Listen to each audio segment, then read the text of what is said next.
We'll welcome Vishal on air. Hi, Vishal. Thank you so much. Good evening, and thank you so much for joining us on the show. Well, of course, you've tweeted, like my colleague mentioned, about how home prices will have to go up as the projects taken by the builders won't be sustainable. So, can you just give us a brief overview on how will this negatively affect the builders who've already taken up the projects unless the prices do not rise forward?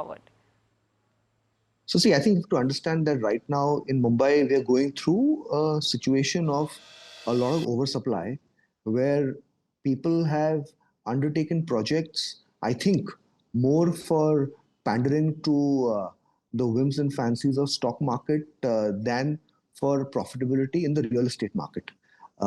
As more and more builders have opted to take projects, it's led to a bidding war for land, where land prices have shot up dramatically, both when it comes to open land as well as redevelopment projects. Uh, Now, the downside of a lot of projects bidding for land is that all the developers who've taken up projects, they'll be pretty much offering the same or similar sort of product. So competition for selling the product will be very intense. So we have high input costs while lower selling prices. That's going to create a squeeze when it comes to profitability for developers. I think the branded developers at least will, if they start the project, they will complete the project to protect their brand, even if it's at negligible profit or even at a loss. The big danger is, of course, for developers who aren't branded, the smaller and medium ones. They just don't have enough of a bandwidth to compete as competitive intensity takes its place and sales start to fall down sharply for many players. So home prices should actually rise up, but what could be the key levers? Because, I think every property is going under redevelopment because no new land parcels are actually available. As you know, everywhere around we see all the old buildings going into redevelopment. So don't you think there's a lot of supply actually which might not be able to, get absorbed by the consumers over here? So price hike likely not possible. What are your views on this one? The price hike is almost impossible. Okay, I think the only people who can now say that there'll be a price hike are probably the broker or consultants who every year tell you that it's the best time to buy a home. Barring that, I don't think anybody with a serious mindset who's looking at the market expects prices to go up. The question is, can prices fall? And if they can fall, by how much do they fall? I think the big battering will take place by the smaller names first.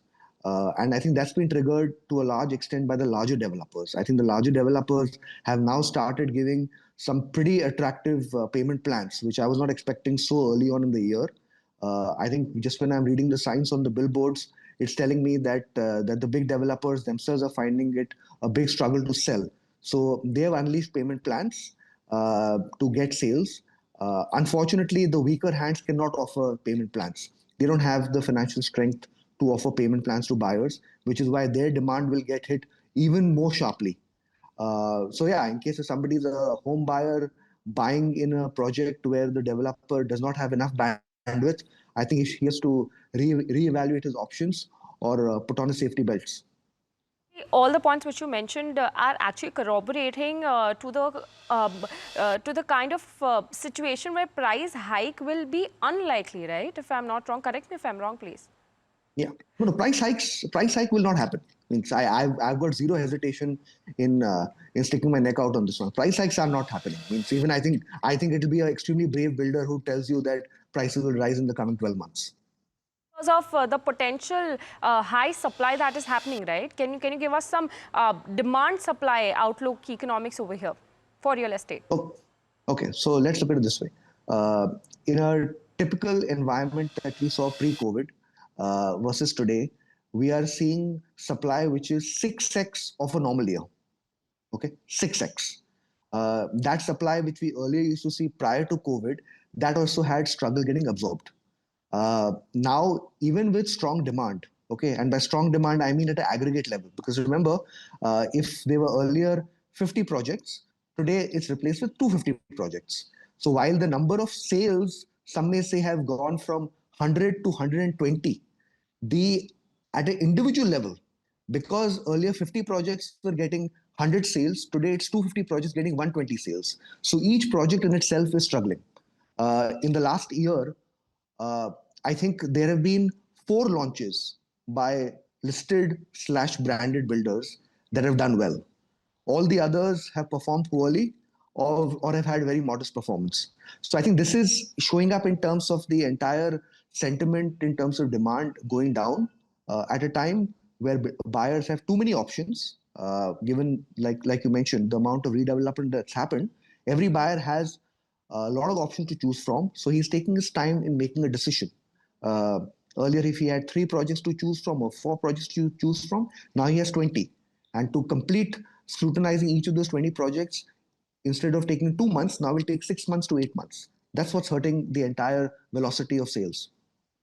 Interesting, Vishal. Very rightly pointed out as you know, buyers have a lot of option, and you know, maybe it can be a buyer-driven market as well. But in another tweet, you mentioned about how the pricing of a project can be same at the stage of launching and at the stage of completion. So, can you give us some more analysis on what led you to believe this one, apart from the supply side, you know, thing that we have?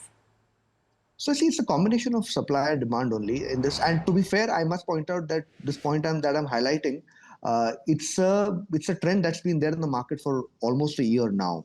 Okay, where earlier traditional thought process in real estate was you launch at a certain price at launch, and as you construct more, you keep raising your price.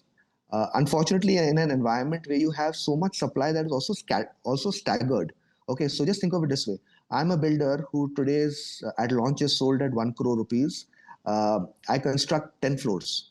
Normally, my mindset would be okay, I can now price it at 1.1 crore.